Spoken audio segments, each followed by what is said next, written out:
After the end of World War II, the world was split into two, East and West. This marked the beginning of the era called the Cold War.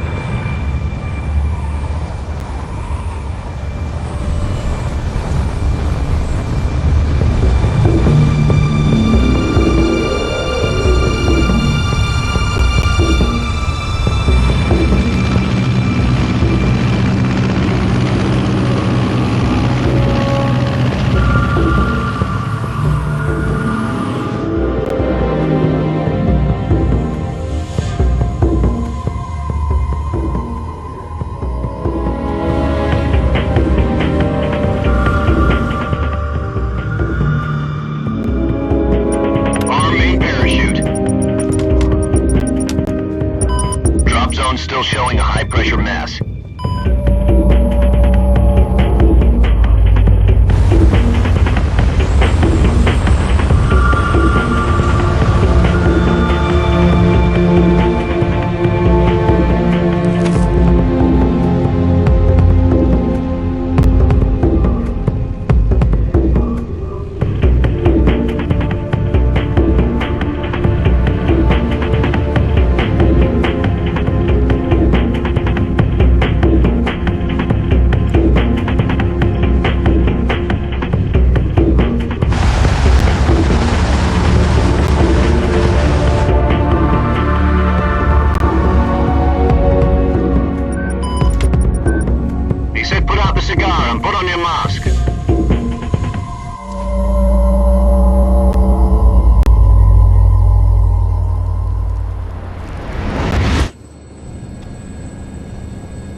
Jack, I've got some important news. The head of the CIA has finally given us the green light for the Virtuous mission. Virtual mission? No, the Virtuous mission. The future of our Fox unit depends on it. If it succeeds, we'll be officially organized into a unit. Virtuous mission? Sounds like some kind of initiation ritual. Don't get cocky. This isn't a training op. Right. So what exactly is this wonderful mission? Well, about 2 years ago, a certain Soviet scientist requested asylum in the West through one of our moles. His name is Nikolai Stepanovich Sokolov. He's head of the OKB 754 Design Bureau, one of the Soviets' top-secret weapon research facilities, and the East's foremost expert on weapons development. Sokolov? Isn't he that famous rocket scientist? The very same. On April the 12th, 1961, the Soviets achieved the first manned spaceflight in history. The Earth was blue, but there was no God. Well spoken. The rocket that carried Yuri Gagarin into orbit was the A-1, known as the Vostok rocket. Sokolov is said to be the man most responsible for the multi-engine cluster used in that rocket. After Gagarin's flight, Sokolov left rocket development to become the head of the newly established Design Bureau. From a lowly technician to head of a design bureau, that's quite a success story, so why do you want to defect?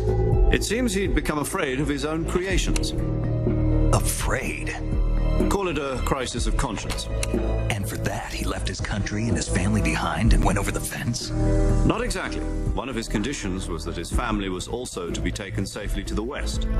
We used a mole to get the family out first and succeeded in sneaking Sokolov over the Berlin Wall shortly afterwards.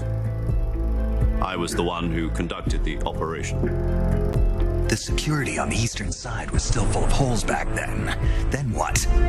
We got Sokolov over in one piece, but the whole ordeal had left him exhausted, and we checked him into a hospital in West Berlin. It took him 2 weeks and more than 600 miles to get from the research facility in the Soviet Union to Berlin. He was in no condition to say anything coherent. And it was only a week later that we had something much bigger on our hands.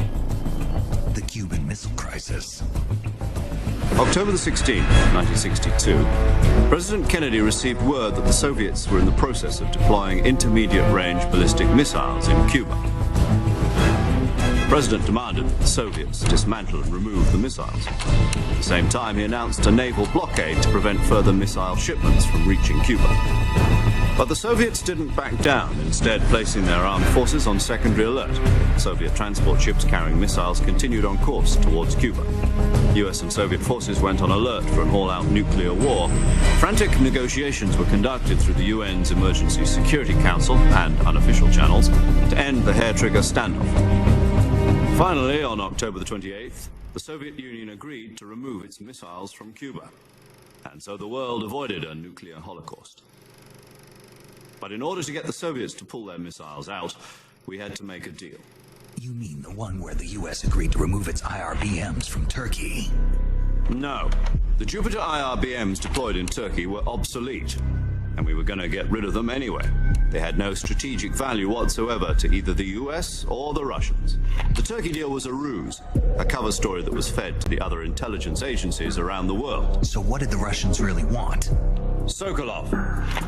They wanted us to return Sokolov. You mean the Soviets pulled out of Cuba just to get their hands on Sokolov? That's right. What the hell was he working on? At the time, we had no idea.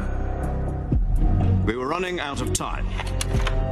It was either give up Sokolov or risk full-scale nuclear war. In the end, we had no choice. President Kennedy gave in to Khrushchev's demand. The next day, I got Sokolov out of the hospital, handing him over to agents on the eastern side. Sokolov kept on screaming, "Save me," until he disappeared from my side. Then a month ago, we received some new information from one of our moles. About Sokolov? Yes. He was taken back to the research facility and forced to continue working on the weapon in question under KGB supervision. What's more, it's on the verge of completion. So what kind of weapon is it? Something to do with space rockets? No, missiles. Same technology.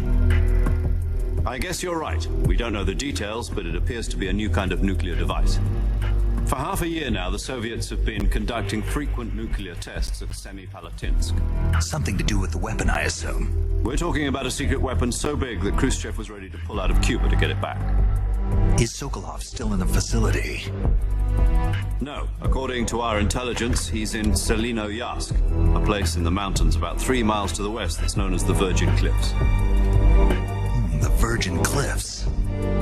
Nice name for a virtuous mission. They moved him there just recently. Why? Apparently, they're conducting a field test of the weapon, but it's our best chance to get him back. This mission would never have been possible if he was still in the research facility. This is our last chance. Sokolov must have known that too when he contacted us.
on going over the border in a single combat talon?